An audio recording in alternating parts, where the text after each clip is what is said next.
మీ వాణ్ణి చంపుతాననుకుంటున్నారా? మనుషుల్ని చంపడానికి ఈ ఉద్యోగమే చేయనక్కర్లేదు సార్. మనుషుల్ని మనుష్యులుగా బ్రతికే మార్గాన్ని నేర్పడానికే నేను లెక్చరర్ అయ్యాను. కానీ దేవాలయాల్లాగా ఉండవలసిన కళాశాలలు ఇలా హింసకి దౌర్జన్యానికి నిలయాలు కావడానికి కారణం ఎవరు? అక్కడ ప్రాణాలు అరచేతిలో పెట్టుకుని పడి ఉన్న కుర్రాడు కాదు సార్. చదువు పూర్తి కాకముందే కొడుకుల్ని రాజకీయ నాయకుల్ని చేయాలనే మీ స్వార్థానిది, వేళ్లు నాటకముందే చెట్టు కాయలు ఆశించే మీ మూర్ఖత్వానిది. సంస్కారాన్ని పెంచాల్సిన తల్లిదండ్రులు కళాశాలల్ని హింసా నిలయాలుగా, యువతరాన్ని తమ ప్రయోజనాలకు ఆయుధాలుగా చేసుకుంటుంటే ఇక్కడ తయారయ్యేది పవిత్రమైన విద్యను అభ్యసించే విద్యార్థి కాదండి, దారుణ మారణ హోమాన్ని ఆటవిడుపుగా అలవాటు చేసుకున్న వింత పశువు. That is what he is. నేను అతన్ని చంపాలనుకోలేదు.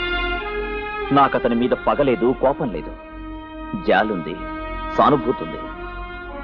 అతని జీవితాన్ని బాగు చేయాల్సిన కన్న తల్లిదండ్రులు, అధ్యాపకులు అతన్ని తప్పుత్రోవ పట్టిస్తున్నారు. అతని జీవితాన్ని జీవనయోగ్యం చేయాలనుకున్న నాలాంటి వాళ్ళని శత్రువులుగా మారుస్తున్నారు. ఆ రోజు మీ అబ్బాయి గురించి మిమ్మల్ని హెచ్చరించడానికి వచ్చినప్పుడు మీరేమన్నారు? నువ్వేమైనా దేవుడువా అని. Yes, I wish I'm a god. I wish I am a God to make these boys into sensible human beings. నేనే దేవుణ్ణైతే మనుషుల్ని సృష్టించే బాధ్యతే కాకుండా మనుషులుగా పుట్టించే బాధ్యత, మనుషులకు కొడుకులుగా పుట్టించే బాధ్యత కూడా తీసుకోవాలనుంది. మీ కుచిత రాజకీయ చదరంగానికి ఆ యువతరాన్ని పావుల్ని చేయకండి. తల్లిని, గురువును గౌరవించే తరమే ఈ దేశాన్ని ఉద్ధరిస్తుంది. కనీసం తమని తాము ఉద్ధరించుకుంటుంది.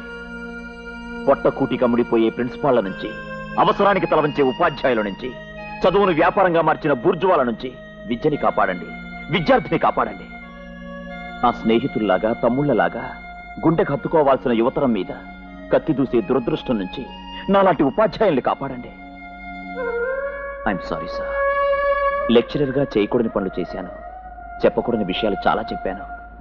అందుకే నేను ఇక్కడి నుంచి రాజీనామా చేసి వెళ్ళిపోయాక భవిష్యత్తులోనైనా ఈ వ్యవస్థకు మంచి రోజులు రావాలని నా ఆవేదన, నా ఆశయం. వస్తాను సార్. ఆగండి మాస్టారు, మీరు వెళ్ళటానికి వీల్లేదు.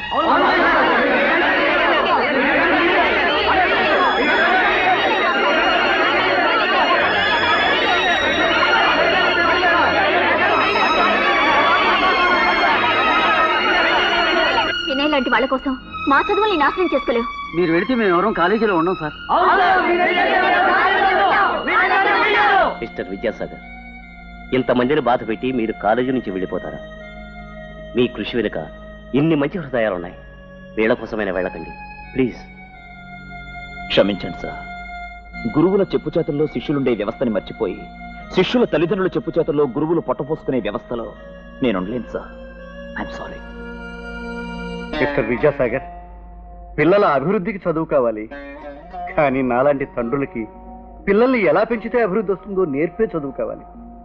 కాలేజీ ప్రెసిడెంట్గా కాదు, ఓ నిస్సహాయుడైన తండ్రిగా మిమ్మల్ని అర్థిస్తున్నా. Please don't. I beg you.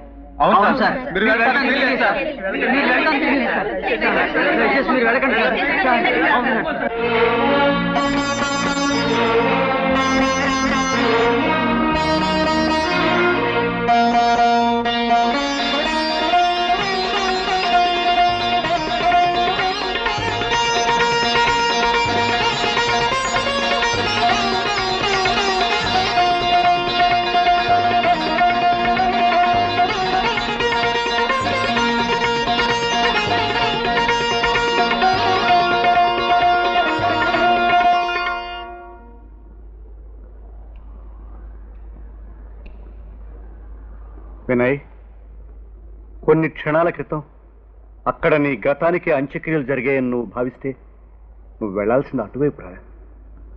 జీవితంలో కొత్త అధ్యాయం ప్రారంభించమని హెచ్చరించే ఆ విద్యాసాగర్ లాంటి గురువు లభించడం చాలా అరుదురా. You are very lucky. మనిషికి అవసరమైన సభ్యత, సంస్కారం నేర్పే ఆ దేవాలయం వైపే నడుస్తావు. స్వార్థం, అహంకారంతో మురిక్కూపాలైన మా మార్గాన్ని అనుసరిస్తావు. నువ్వే తేల్చుకోవాలరా, నువ్వే తేల్చుకో.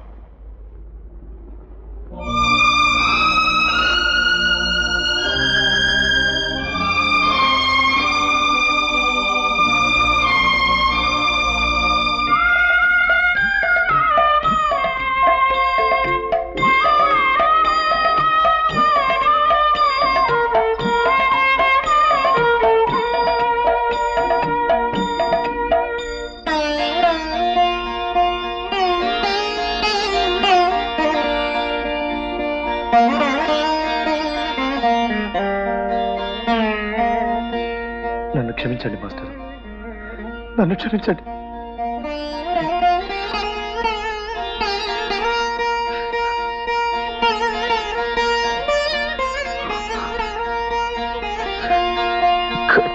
గురు బ్రహ్మా గురు విష్ణు